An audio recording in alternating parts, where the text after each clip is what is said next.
Hello दोस्तों, आप सभी का मेरे यूट्यूब चैनल RM एजुकेशन पर स्वागत है। मैं अपने इस यूट्यूब चैनल पर जितनी भी गवर्नमेंट जॉब हैं उन सभी के सिलेबस अनुसार प्रैक्टिस सेट तैयार करके आप लोगों को उपलब्ध करवाता हूं। जितनी भी गवर्नमेंट जॉब की नोटिफिकेशन आते हैं और जितनी भी उनसे संबंधित अपडेट होती हैं मैं वह सभी की जानकारी आप लोगों को इस यूट्यूब चैनल पर उपलब्ध करवाता हूं। तो आप लोग ऐसे ही प्रतिदिन नई नई अपडेट और सिलेबस अनुसार सभी गवर्नमेंट जॉब के प्रैक्टिस सेट पाने के लिए मेरे यूट्यूब चैनल RM एजुकेशन को सब्सक्राइब करें और साथ में बेल नोटिफिकेशन को ऑल पर क्लिक करें, जिससे मैं जितने भी प्रैक्टिस सेट और नई नई अपडेट डालूं उसका सीधा नोटिफिकेशन आप तक पहुंच सके और आप कोई भी नई अपडेट और सिलेबस अनुसार सभी गवर्नमेंट जॉब के प्रैक्टिस सेट मिस ना कर सकें। तो इसी क्रम में आज हम पढ़ेंगे MP टेट वर्ग 2 की चयन परीक्षा का प्रैक्टिस सेट नंबर 15। तो चलिए आज का हमारा वीडियो स्टार्ट करते हैं। क्वेश्चन नंबर पहला, ईंधन के दहन पर प्राप्त गैस जिसका संबंध वैश्विक उष्णन ग्लोबल वार्मिंग से है, तो वह है carbon dioxide, option A. Carbon dioxide, option A. यानी कि जो कार्बन डाइऑक्साइड है इससे ग्लोबल वार्मिंग यानी कि ओजोन परत का क्षरण होता है। Option option A carbon dioxide. Question number 2, निम्नलिखित में से कौन से विकल्प को कार्बन युक्त यौगिकों के रूप में वर्गीकृत किया जा सकता है, ना कि कार्बनिक के रूप में? तो वह है साइनाइड, ऑप्शन बी। साइनाइड को एक एक अल्प कार्बन युक्त यौगिक के रूप में वर्गीकृत किया जा सकता है। Option B cyanides. Question number 3, निम्नलिखित में से कौन सा विल्सन रोग का लक्षण नहीं है?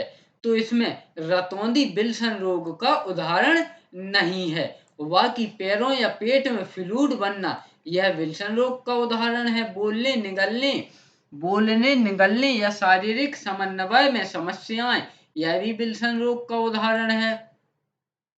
अनियंत्रित गतिविधियां या मांसपेशियों में अकड़न यह भी विल्सन रोग का उदाहरण है। बाकी रतौंधी आना यह विल्सन रोग का उदाहरण नहीं है। क्वेश्चन नंबर 4, विद्युत चुंबकत्व विज्ञान की खोज और उसका नामकरण किसने किया था? तो यह किया था आंद्रे मैरी एम्पियर ने, option B. Andre Marie Ampere ने, option B. Andre Marie Ampere ने। क्वेश्चन नंबर 5, पक्षियों द्वारा परागण की यानी कि पॉलिनेशन की प्रक्रिया को कहा जाता है, तो इसे कहा जाता है ornithophily, option C. Ornithophily, option C. Ornithophily. Question number 6, सगर्भता के उत्तरार्ध की अवधि में कौन सा रिलैक्सिन हार्मोन को स्रावित करता है? तो यह करता है पीत पिंड, ऑप्शन सी। पीत पिंड, ऑप्शन सी। पीत पिंड, ऑप्शन सी। रिलैक्सिन हार्मोन को स्रावित करता है, तो यह करता है पीत पिंड, ऑप्शन सी। क्वेश्चन नंबर 7, निम्नलिखित में से कौन सा कथन सही नहीं है? तो समुद्र में जीव भार का पिरामिड साधारणतया उल्टा होता है, बिल्कुल सही। समुद्र में जीव भार का पिरामिड साधारणतया सीधा होता है, यह गलत है।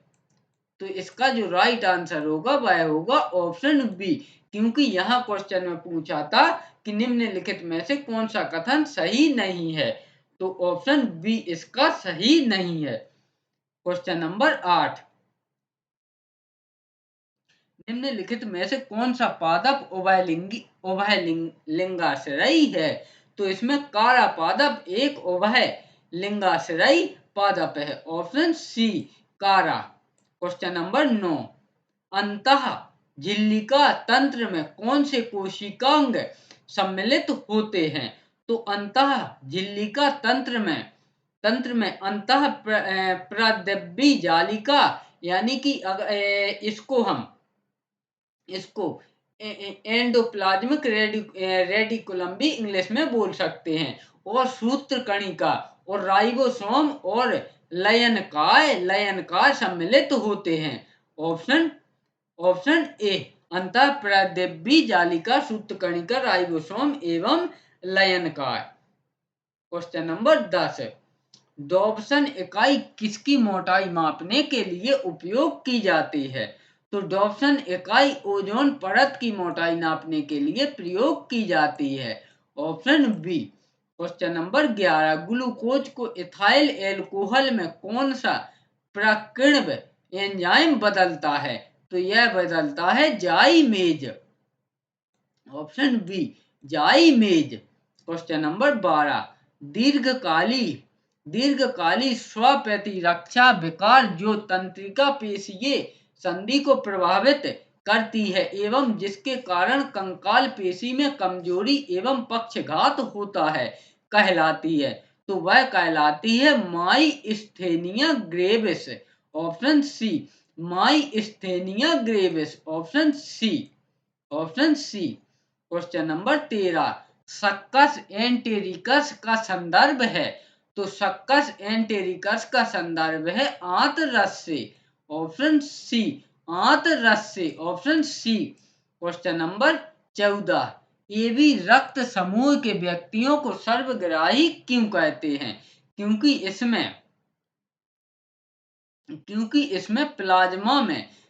इसके प्लाज्मा में एंटी ए एवं एंटी बी प्रतिरक्षी की अनुपस्थिति के कारण, यानी कि इसमें ना तो एंटीजन ए होता है और ना ही एंटीजन बी होता है। Option D.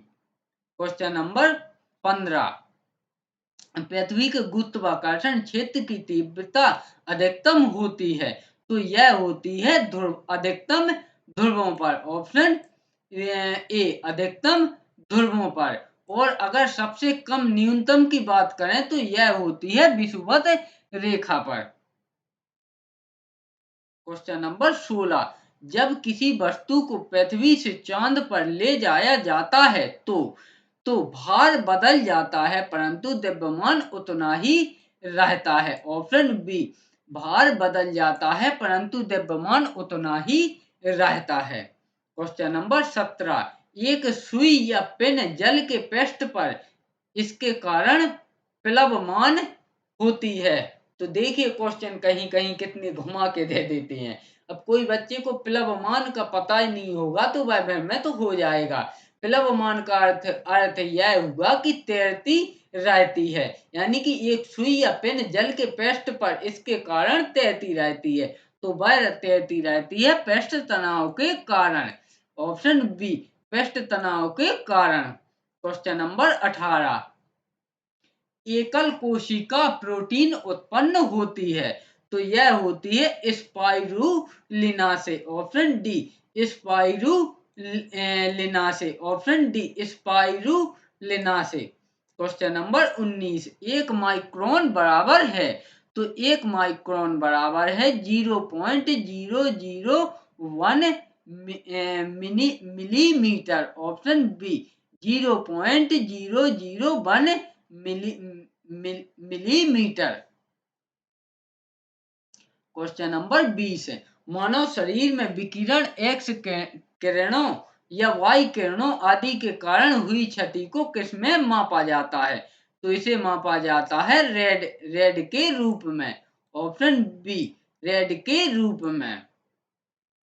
क्वेश्चन नंबर 21 एक कागज का टुकड़ा और एक क्रिकेट बॉल एक ही ऊंचाई से गिराए गए हैं। ऊंचाई में से किस परिस्थिति में दोनों एक साथ सतह पर पहुंचेंगे? तो यह पहुंचेंगे उन्हें निर्वात में गिराया जाए तब। निर्वात का अर्थ है जहां हवा नहीं है, यानी कि जैसे हमारा चांद है तो चांद पर भी हवा नहीं है और ना ही वायुमंडल है, तो वहां भी एक निर्वात है।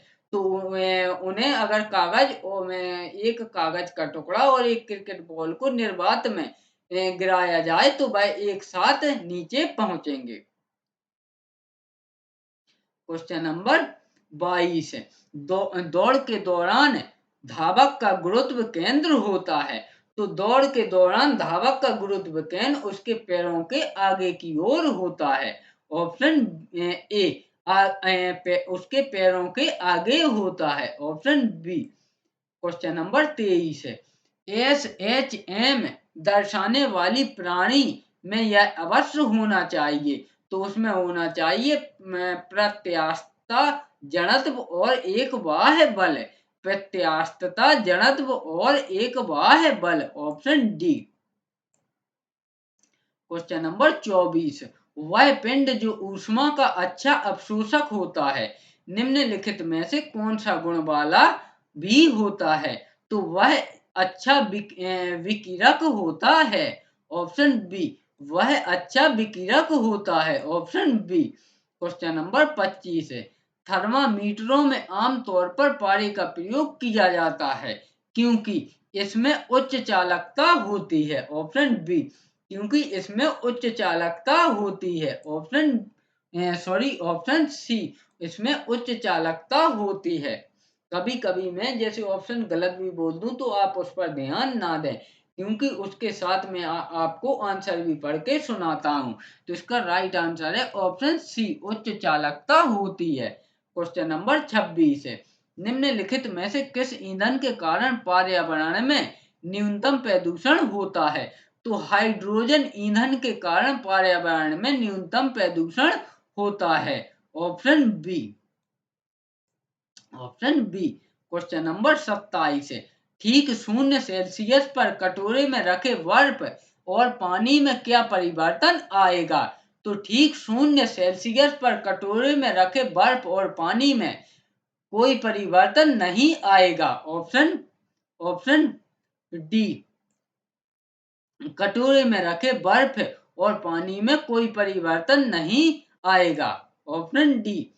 क्वेश्चन नंबर 28 है, निम्न में से किसमें संवहन होता है। तो इसमें केवल द्रवों और गैसों में संवहन होता है। Option C. ऑप्शन सी यानी कि द्रव अवस्था में होता है हमारा पानी। तो अगर हम पानी को डाल देंगे तो वह यहाँ से बढ़ के वहां तक पहुंच जाएगा यानी कि उसके अणु यहाँ से बढ़ के दूसरी जगह तक पहुंच जाएंगे। और गैस को भी हम अगर खुला छोड़ दें तो वह भी फैल जाती है। तो इन दोनों में द्रवों और गैसों में संवहन होता है। क्वेश्चन नंबर 29, तुल्यकाली उपग्रह के परिक्रमण की अवधि होती है। तो तुल्यकाली उपग्रह के सॉरी तुल्यकाली उपग्रह के परिक्रमण की अवधि होती है तो वह होती है 24 घंटे की यानी कि यह हमारे पृथ्वी के साथ ही चक्कर काटता है। तो हमारी पृथ्वी का भी परिक्रमण 24 घंटे है और उस तुल्यकाली उपग्रह का भी परिक्रमण 24 घंटे का होता है। क्वेश्चन नंबर 30 है, खाना पकाने के बर्तन में लकड़ी अथवा वेकेलाइट का हैंडल होता है क्योंकि इससे लकड़ी और बेकेलाइट ऊष्मा के खराब संवाहक चालक होते हैं जिससे हमें गर्म नहीं लगता है इसलिए इसका प्रयोग किया जाता है। Option A. इस प्रकार हमने माध्यमिक शिक्षक वर्ग 2 की चयन परीक्षा का प्रैक्टिस सेट नंबर 15 कंप्लीट किया।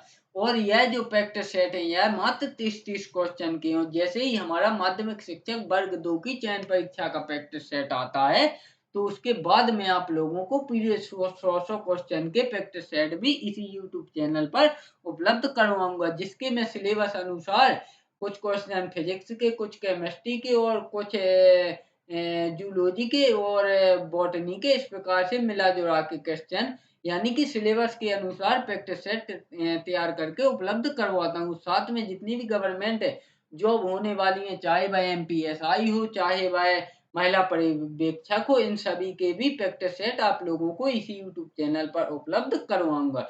तो वीडियो में अंत तक बने रहने के लिए धन्यवाद।